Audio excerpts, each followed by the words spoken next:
como vocês dois, tá cada um num extremo, né? Então a missionária fala assim, o chamado, quando a pessoa não tem nenhum conhecimento, não funciona, tal, não sei o que lá. Tudo bem, é verdade. Aí o Fabiano fala, eu concordo. Aí ele fala assim, a pessoa estudar muito também, mas não tem zero de espiritualidade, tal.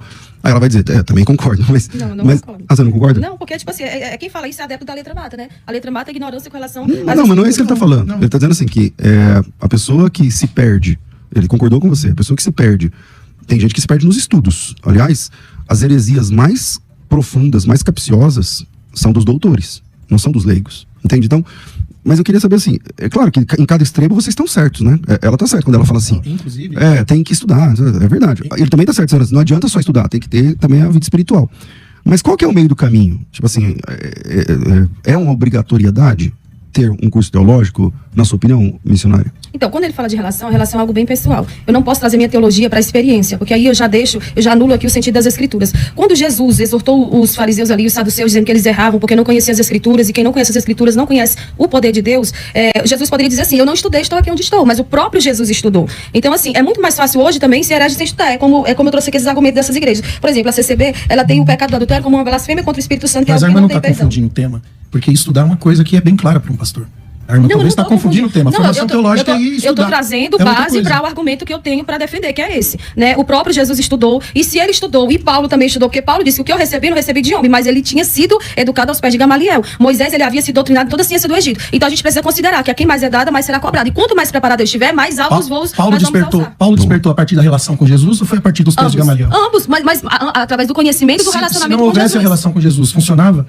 Ele já estava usando. Os estudos funcionavam para ele se ele não houvesse a relação. Eu não estou tirando que você tem que orar.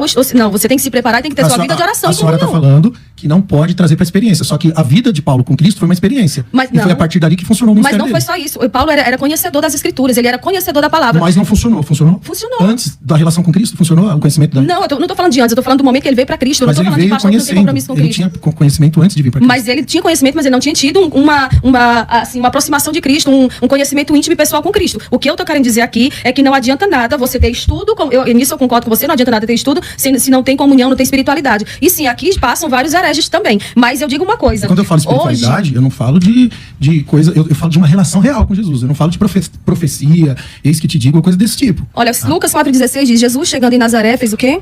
Entrou num dia de sábado e, segundo o seu costume, levantou-se para ler. Mas agora eu queria saber, né, se você puder me responder, com a facilitação e acessibilidade da teologia hoje. Por exemplo, o pastor César tem um curso EAD e tem tantos outros cursos bons EAD. Com essa facilitação todinha, qual é a motivação? Por que a gente não vai questionar um pastor que se recusa a estudar? Que vai abrir a Bíblia e vai fazer o que um camarada fez aí nas redes sociais. O cara abre em Oséias, vai lá, pega uma mulher e adultera. Ele nem lê, não sabe. Eu prego em igreja que o pastor não sabe nem fazer uma oração. Eles pedem 90% das igrejas que eu vou, pedem dízimo e oferta com base em Malaquias 3:10. Isso só mostra o despreparo. Mas isso que adianta eu passar 3 horas de oração, você não me prepara. Mas a irmã está fazendo exatamente o que a irmã disse que não deve ser feito. Usar a experiência para criar uma doutrina. A senhora está usando um fato de pastores que são fracos nas escrituras para ditar a regra. Mas foi você que falou isso no começo. Você disse que tem muitos pastores que conhecem a Bíblia profundamente e que acabam não tendo nenhum Mas eu sou a favor da experiência, junto com as escrituras. Sim, eu sou a favor. Mas é uma balança, aqui ó, é igual. Vamos dividir o tempo.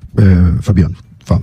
Então, eu sou totalmente a favor da pessoa estudar. Eu acho que o pastor, ele tem que realmente entrar numa escola teológica, ele tem que buscar tudo que ele pode para conhecer mais, para ter conteúdo, porque a partir do conteúdo ele vai ter mais amplitude no ensino. Isso daí não é discutido. Isso é um fato. O que a gente está discutindo é se o medidor, o aferidor de medida para um pastor poder exercer o ministério, se ele tem que ter a formação teológica para isso ou não.